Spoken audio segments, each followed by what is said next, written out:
In late March of 2017, a trail maintenance crew was working through a forgotten section of the Appalachian Trail in Shenandoah National Park, Virginia.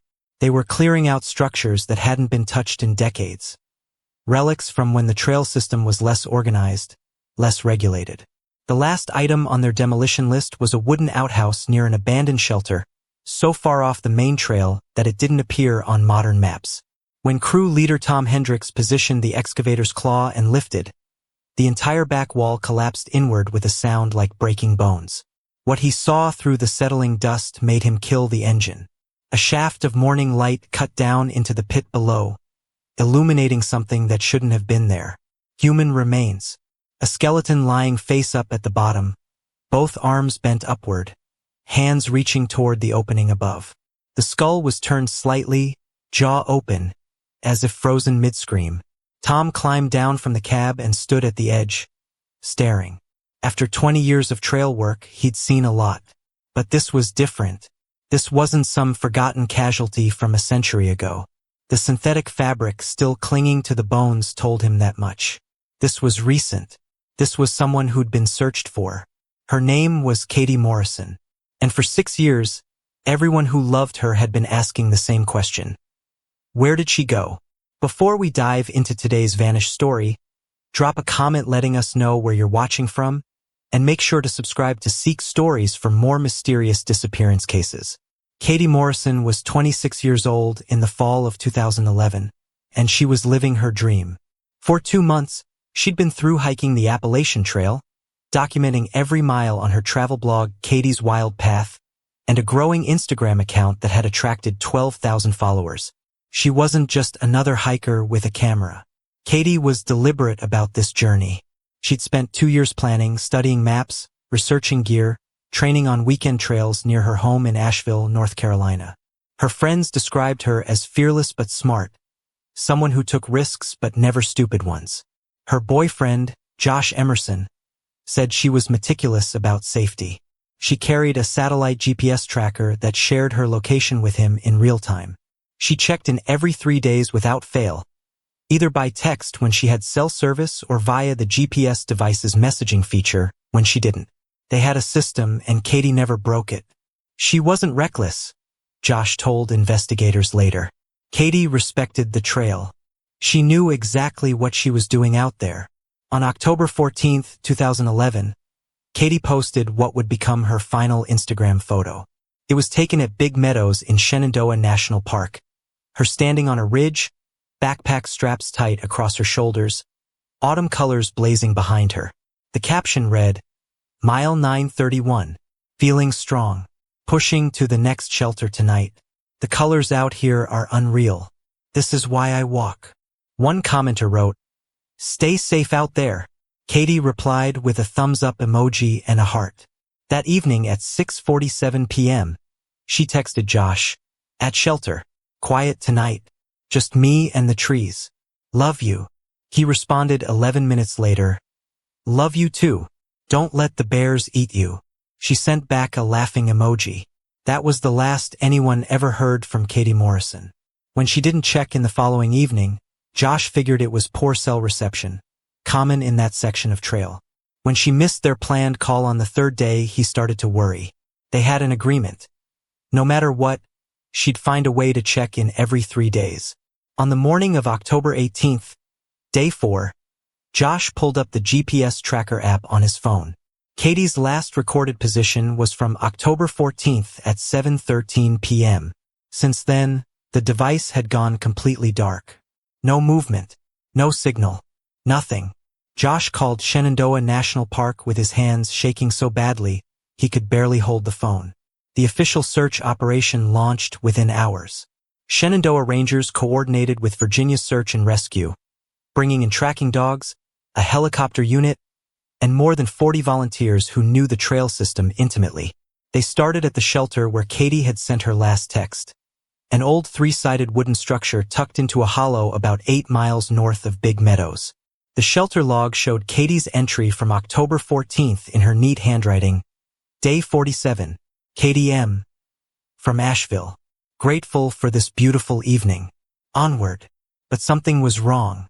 Her trekking poles were still there, leaning against the shelter wall. "That bothered me immediately," said Ranger Linda Hayes, who led the initial search. "Through hikers don't forget their poles. They're extensions of your arms. You don't just leave them behind."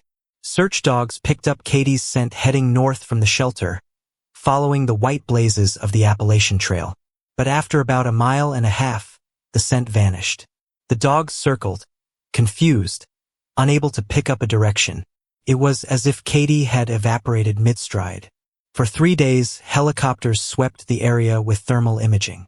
Ground teams bushwhacked through ravines and creek beds, checking every old logging road, every hidden hollow. They found nothing. No backpack, no clothing, no sign of a fall or animal attack. Josh arrived on the second day with printed maps marked with every shelter Katie had planned to reach. He showed rangers her Instagram posts, her blog entries, her meticulous mileage spreadsheet. She wouldn't have gone off trail, he insisted. Katie always followed her plan. Katie's mother, Susan Morrison, drove up from North Carolina. For a month, she stayed in Virginia, posting flyers at every trailhead, every outfitter, every hostel within 50 miles. Her daughter's face appeared on missing person posters throughout the region. Bright smile, dark blonde ponytail, green eyes full of light. Detectives interviewed other hikers who'd been on that section of trail in mid-October. A couple from Pennsylvania remembered passing a young woman matching Katie's description near Big Meadows. A solo hiker recalled hearing someone singing further up the trail one evening. He thought it might have been her, but he never saw her face. There were no reports of suspicious activity. No unusual vehicles near trailheads. No other missing persons cases. Katie Morrison had simply walked into the Virginia wilderness and disappeared. By Thanksgiving 2011, the case went cold. Susan maintained Katie's blog and Instagram, posting occasional updates, begging anyone with information to come forward. Josh eventually moved to Colorado, though friends said he thought about Katie every single day. For 6 years, the Morrison family lived in limbo. And then a maintenance crew lifted an old outhouse, and the silence finally broke. The outhouse stood near what locals called the Ghost Shelter, an unofficial name for a trail shelter decommissioned in the late 1990s. It was located roughly a quarter-mile off the current Appalachian Trail, accessible only by an overgrown side path that didn't appear on any modern trail map. When Tom Hendricks's crew arrived that March morning, they expected a simple demolition. The structure was rotting, listing to one side, overtaken by Virginia creeper and decades of neglect. But when the outhouse collapsed and Tom saw what was inside, everything changed. Virginia State Police arrived within 30 minutes. By noon, forensic investigators from the State Medical Examiner's Office were on scene, carefully excavating the pit. It was deep, nearly 8 feet, deeper than standard outhouses. The skeleton lay at the bottom, partially covered by leaf litter and decomposed wood. But the bones were intact enough to tell a story. Dr. Carolyn Drake, the forensic anthropologist who led the examination, noted several critical details. The skeleton was positioned face up. Both arms were bent at the elbows, hands raised toward where the outhouse opening would have been. The legs were drawn up, knees bent, feet braced against the wall. This is consistent with someone trying to escape from a confined space, Dr. Drake explained to investigators. The posture suggests the individual was conscious and attempting to climb out. The excavation took 6 hours. They photographed every layer of soil, every position of bone. Among the debris, they found remnants of modern hiking gear, synthetic fabric that hadn't fully decomposed, a rubber boot sole, metal buckles from what appeared to be a backpack frame. And then they found something that changed everything. Lodged between 2 collapsed boards near the ribcage was a heavy-duty flashlight. Not a cheap plastic one, but a professional-grade metal maglite, the kind used by law enforcement and park rangers. Despite 6 years underground, the flashlight's body was still intact. When forensic technicians carefully cleaned away the corrosion, they found something remarkable. A serial number etched into the base of the handle. It was government-issue equipment, the kind that could be traced. The kind that someone in an official capacity would carry. And it definitely didn't belong to Katie Morrison. Identification came quickly. Katie Morrison's dental records, still on file from 2011, matched the skull perfectly. Susan Morrison received the call she'd been dreading for 6 years. The dispatcher's voice was gentle, but the words were brutal. "We've found your daughter." Susan had waited 6 years for that call. It brought no relief, only confirmation of her worst fears. Dr. Drake's autopsy revealed something far worse than a tragic accident. This was murder, and Katie's death had been neither quick nor merciful. The skull showed a linear fracture on the left side, just above the temple, a blow from something heavy and blunt. But the fracture pattern told a critical story. This injury would have caused severe pain and likely unconsciousness, but it wouldn't have been immediately fatal. With proper medical attention, Dr. Drake testified later, this injury was survivable, but Katie never received medical attention. Instead, forensic analysis revealed the true horror of what happened. When technicians examined the skull's nasal cavity and airways, they found particles of soil, leaf debris, and wood fragments, materials consistent with the environment inside the pit. The presence of these particles in the respiratory passages meant one undeniable thing. Katie Morrison had been breathing while she was down there. She'd been alive when she fell into that pit. Alive when she hit the bottom. Alive when she reached her arms up toward the light. The official cause of death was asphyxiation due to toxic gas accumulation in a confined space. Old, unused outhouses accumulated deadly concentrations of methane, carbon dioxide, and hydrogen sulfide. For someone with a head injury, disoriented and trapped in darkness, these gases would be lethal within hours. The positioning of the bones confirmed the rest. Faint scratch marks on the pit's interior walls showed where fingernails had scraped against wood. Her body had been found in a semi-upright position, suggesting she tried to stand, tried to push herself toward the opening that was just out of reach. Katie Morrison had died alone in the dark, fighting for her life until the very end. Detective Sarah Wolf was assigned as lead investigator. In her initial report, she wrote one sentence that would define the entire case.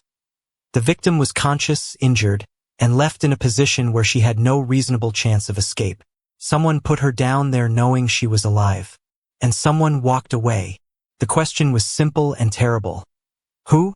Detective Sarah Wolf had 11 years with the Shenandoah County Sheriff's Department, but the Katie Morrison case immediately became the most disturbing of her career, not just because of how Katie died, but because of how close the killer had been hiding.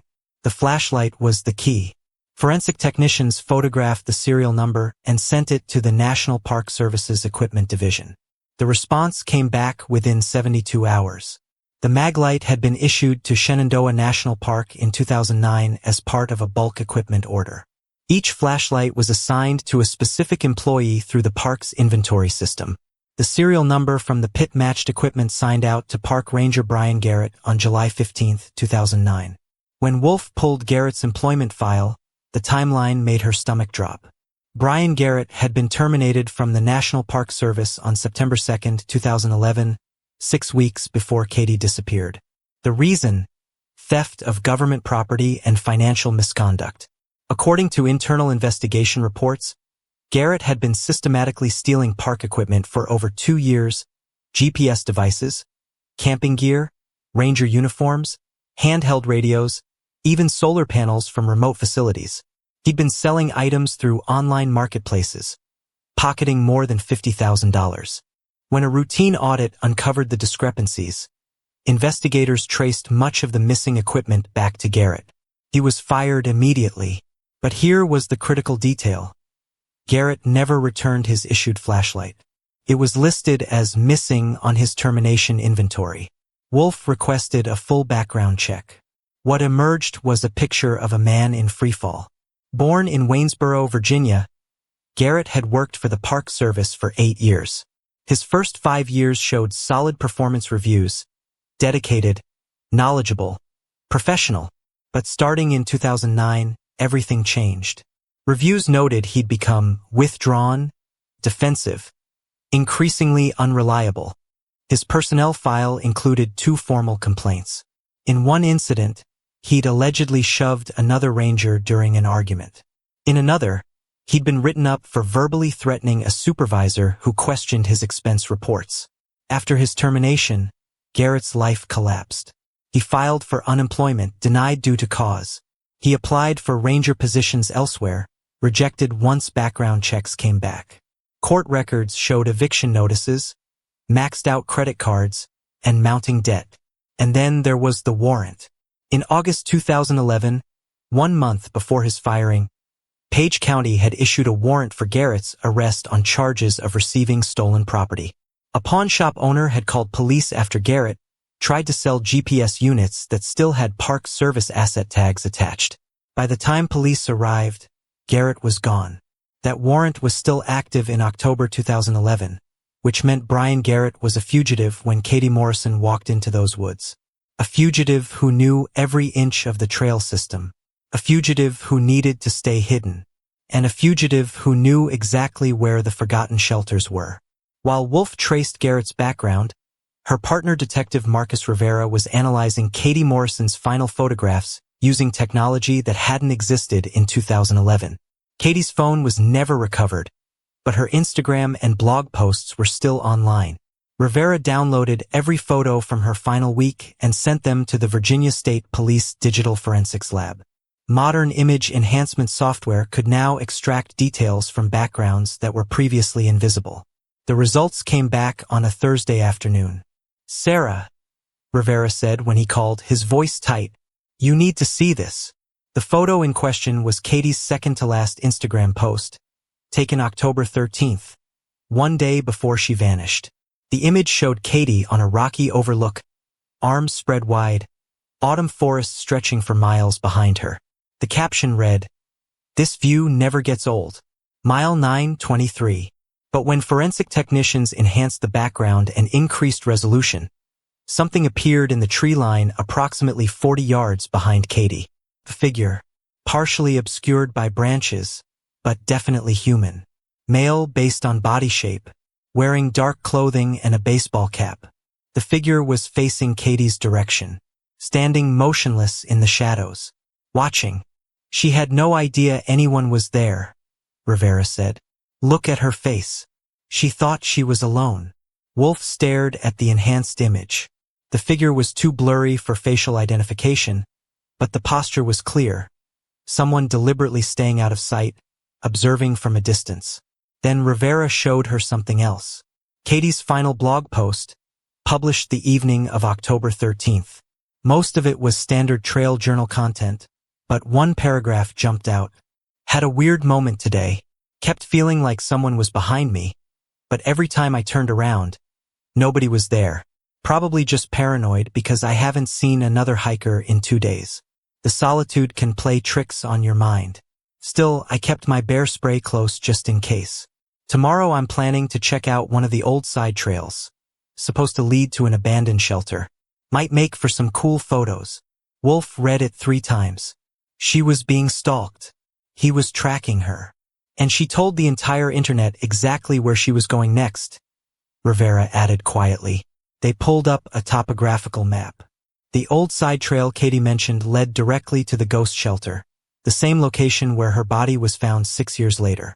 Brian Garrett would have known about that shelter. He'd patrolled that area for years. And if he'd been hiding there, using abandoned structures to avoid his arrest warrant, he would have considered it his territory. Katie Morrison had walked straight into his trap. Detective Wolf needed more than circumstantial evidence.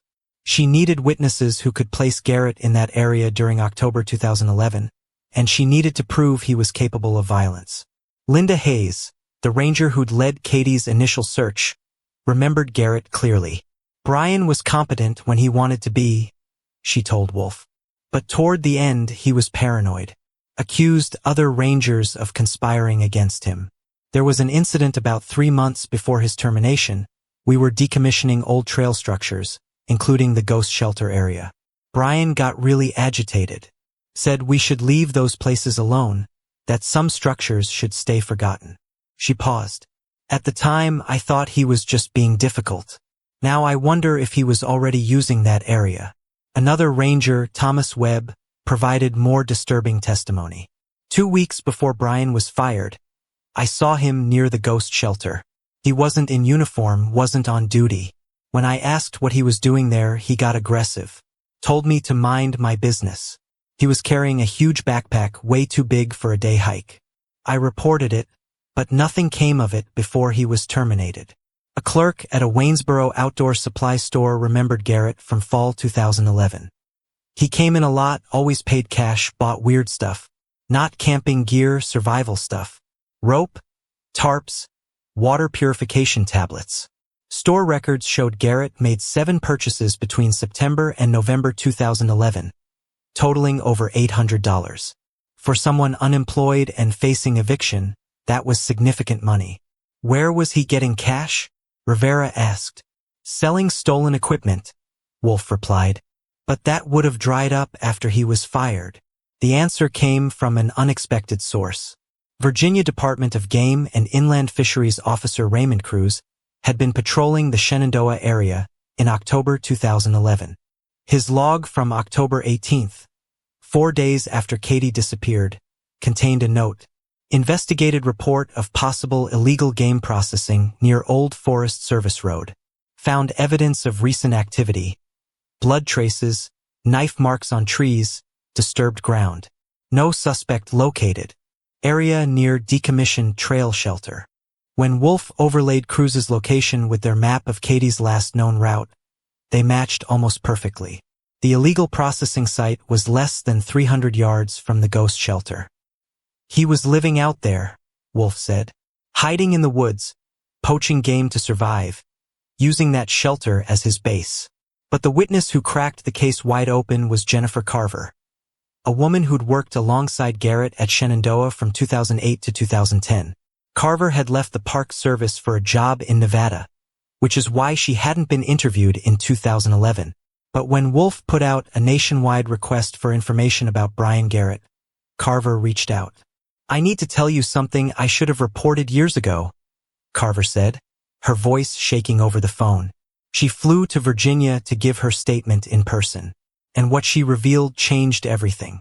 Carver had briefly dated Garrett in 2011, ending the relationship in August after he became possessive and controlling.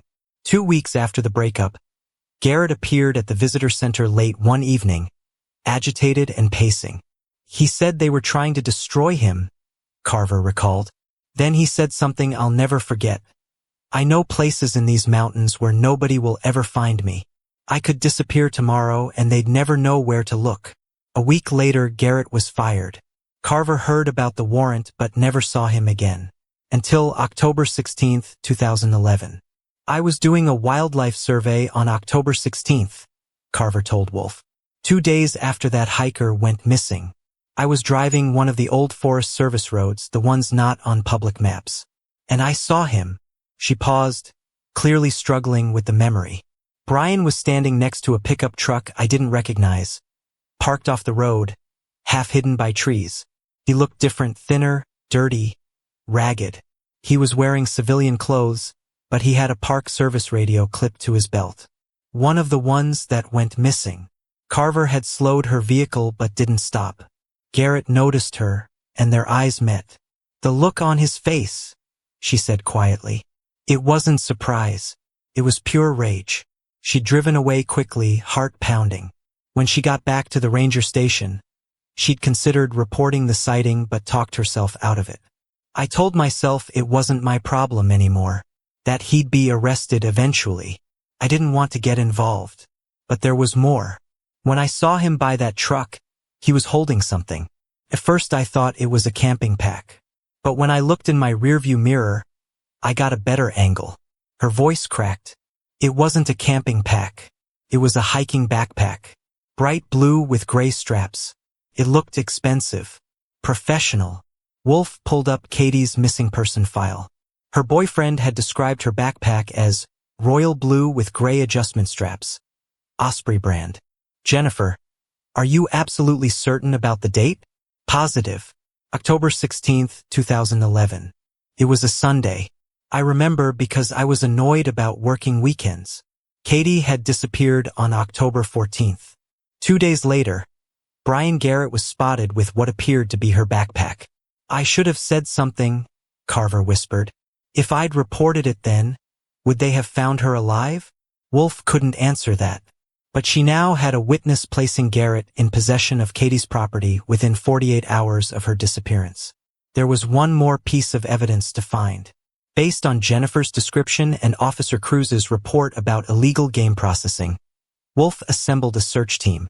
They focused on the area surrounding the ghost shelter, using topographical maps and ranger knowledge to identify likely hiding spots.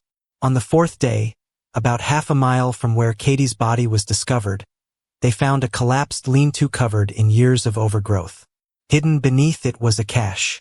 Waterproof containers held GPS devices still wrapped in Park Service property tags.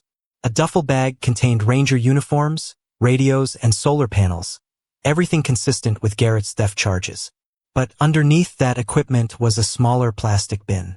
Inside, Katie Morrison's camera with a cracked lens, her smartphone in its purple protective case, and wrapped in a garbage bag, women's hiking clothes with dried bloodstains. Brian Garrett had kept trophies. The manhunt for Brian Garrett began on April 3, 2017. Detective Wolf obtained an arrest warrant for first-degree murder. But finding Garrett wouldn't be easy. He'd been off the grid for 6 years. The last official record was a 2012 traffic ticket in West Virginia. After that, nothing. No employment records, no lease agreements, no paper trail. He's still in these mountains somewhere, Wolf told her team. Men like Garrett don't go far from what they know. The break came from a ranger conducting routine trail maintenance in George Washington National Forest, 40 miles north of where Katie died. The ranger noticed recent signs of habitation at a remote site, a tarp between trees, a fire pit with fresh ashes, a makeshift shelter. He marked the GPS coordinates and called law enforcement. Wolf assembled a tactical team. They moved in at dawn on April 11th, surrounding the camp. What they found was a survivalist setup, water filtration equipment, food stores, a solar panel, and a man who looked nothing like his 2011 ID photo. Brian Garrett was gaunt, weathered, his face hidden behind an unkempt beard. When officers announced themselves, he didn't run. He simply raised his hands and said, "I was wondering when you'd come." During the camp search, officers found more stolen Park Service equipment, poaching gear, and a notebook filled with handwritten entries, a journal documenting his years in the wilderness. One entry, dated November 2011, would later be used in court. They stopped looking, searched for 3 weeks and gave up. The forest keeps its secrets if you know where to hide them. Nobody checks the old places anymore. The interrogation room was deliberately plain.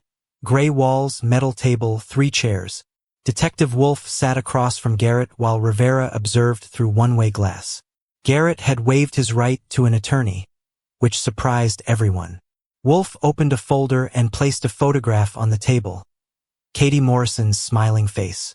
"Do you know who this is?" Garrett glanced at it. His jaw tightened. Her name was Katie Morrison, 26 years old. She disappeared in October 2011. Wolf placed another photo, the enhanced image showing the figure in the trees. "This was taken the day before she vanished. That's you, isn't it?" Watching her, Garrett's eyes flicked to the image, then away. "We found your flashlight, Brian. Serial number matched. It was at the bottom of that pit, right next to Katie's body." Wolf's voice was steel. "We found her camera, her phone, her clothes, all in your cache. Jennifer Carver saw you with Katie's backpack 2 days after she disappeared." Garrett's breathing changed shorter, shallower. "The evidence isn't circumstantial. It's overwhelming." Wolf leaned forward.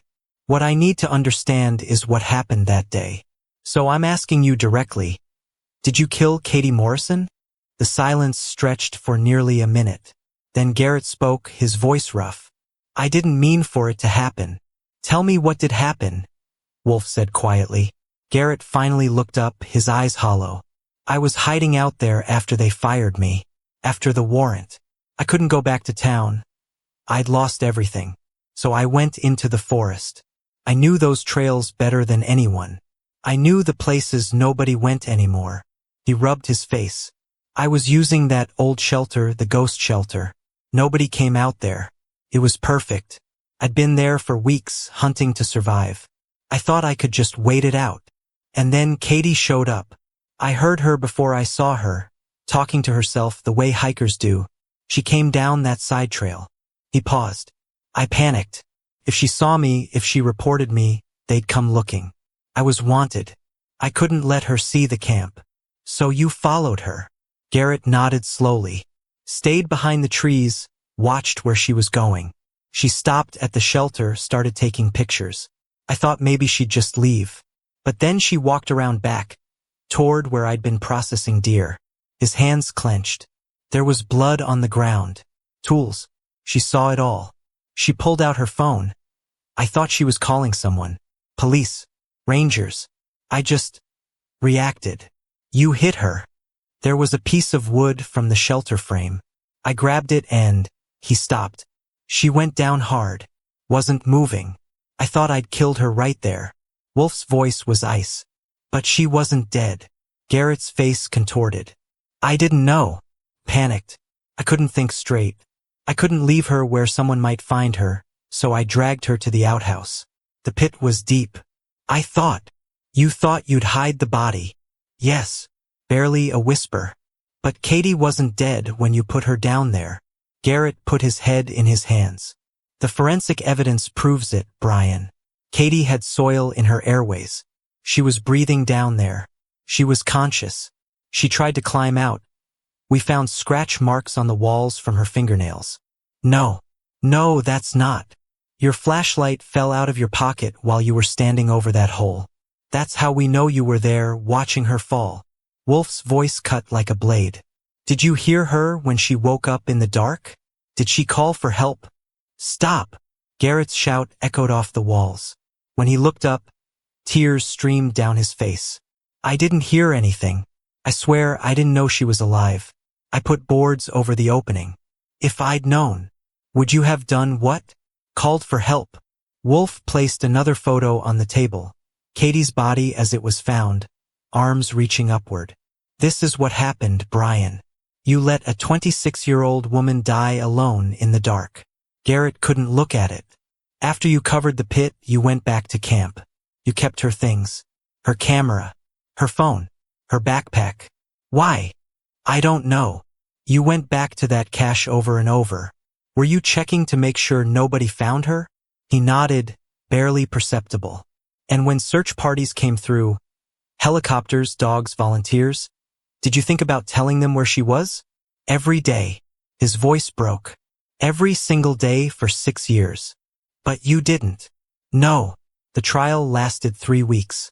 The jury deliberated for less than 4 hours. Guilty on all counts. Brian Garrett was sentenced to life in prison without parole.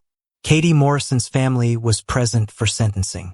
Susan Morrison read a victim impact statement that left the courtroom silent. My daughter died alone in the dark, she said, her voice steady despite tears. She died scared and in pain, calling for help that never came. Brian Garrett could have saved her. He chose not to. There is no forgiveness for that. Katie was buried in Asheville, overlooking the mountains she loved. Her headstone reads, Katie Morrison, 1985 to 2011, forever walking the wild path. Her travel blog remains online, preserved by her family as a memorial. Thousands have read her words, viewed her photographs, left comments expressing sorrow that her journey ended too soon. The ghost shelter was demolished after the trial. The outhouse where Katie died was burned, the pit filled with concrete. The Park Service installed a small trail marker nearby, not identifying what happened there, but noting simply that the area is maintained in memory of hikers who never completed their journey. Detective Sarah Wolf kept Katie's final blog post in her desk drawer, the one where she wrote about feeling watched. A reminder that sometimes instinct is right. 6 years was too long to wait for answers. But the forest doesn't keep its secrets forever. And Katie Morrison finally came home. Thanks for watching until the end. It really means a lot. If this story caught your attention, don't forget to like, share, and drop your thoughts in the comments. I'd love to know what stood out to you most. And of course, make sure to subscribe to Seek Stories and hit the bell so you never miss the next mystery. See you soon.